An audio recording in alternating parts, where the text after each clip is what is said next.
What's up? It's time. Let's have some fun. Let's get chaotic. Let's throw some trade ideas out there. It's mid-December. Nothing's happened on the Twins front.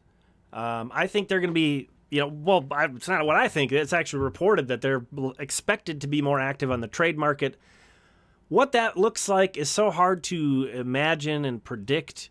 But let's have some fun. Let's have some fun. We're going to talk about a Jesús Luzardo trade that I threw together and a 3-team trade that I threw together.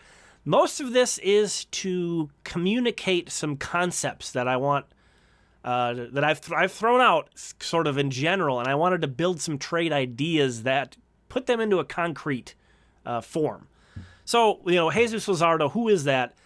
I put together this information that compares his season last year to Pablo Lopez, in case you're not familiar with him.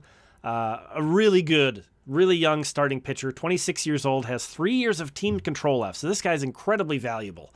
Already like a top of the rotation, legit staff ace, not an ace. There's only like 4 of those guys in the league at a time, but he's a legit staff ace and young. Maybe on the come up still. He's really good already, and you could maybe expect him to find another gear. Maybe the Twins shouldn't aim this high. I think that would be a completely legitimate call out. If you don't think the Twins should be pushing to get this high of a starting pitcher, they only need pieces in the rotation. They don't need another top guy. But if you want to try to find a guy who might replace the production that you got out of Sonny Gray, this is a guy I think that could do that. And there's a lot of other trade targets out there that are interesting. We're actually going to talk about another one.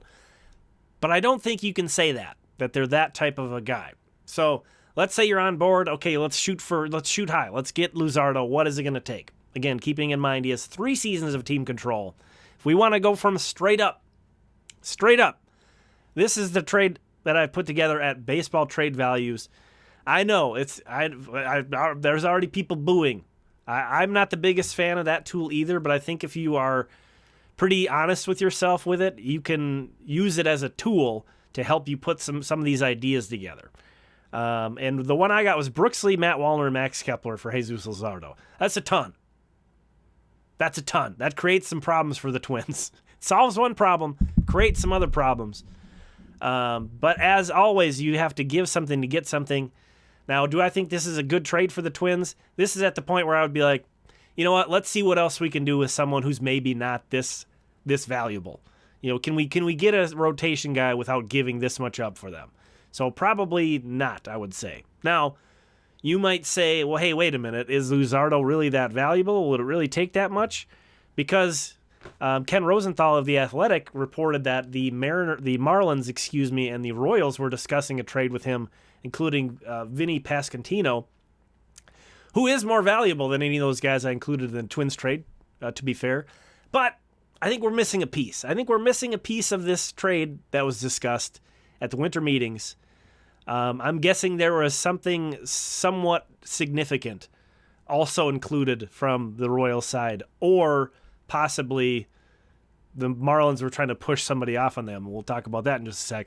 But I think the key thing here is that we know that the Marlins are discussing Luzardo trades, which I think earlier this offseason the word was he was going to be off limits and they were going to focus on some of their other guys, but they're talking about it. So that's kind of the huge takeaway I have from that reporting.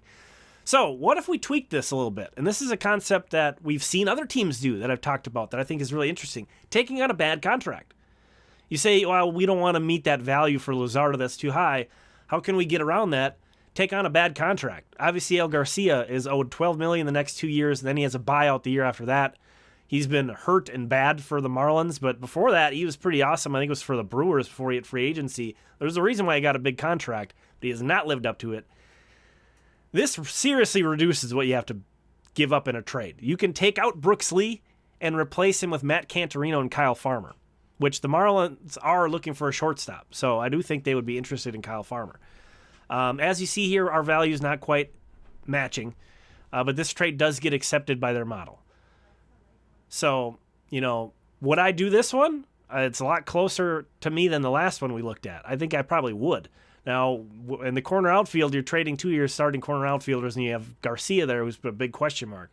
But something to keep in mind about this trade it is cash neutral. The Twins are not actually adding salary in this trade because we're getting rid of the Kepler and Farmer salaries. So this is a cash neutral deal. The Twins, if they go to that $140 million, the range given in the reporting early on was 125 to 140. If they're staying at 125, they're not doing anything really, payroll wise.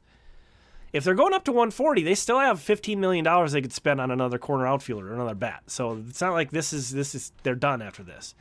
So I think this was the thing that I really liked about this trade idea in terms of it possibly being realistic was that it's cash neutral. But let's get crazy. This kind of put me off on a tangent. And also I've talked about the concept of maybe we're going to see more 3-team deals now. Here's the crazy one that I put together. I'm going to take myself off the screen because you need the whole screen to see this 10-person trade between the Twins, Marlins, and the Mariners.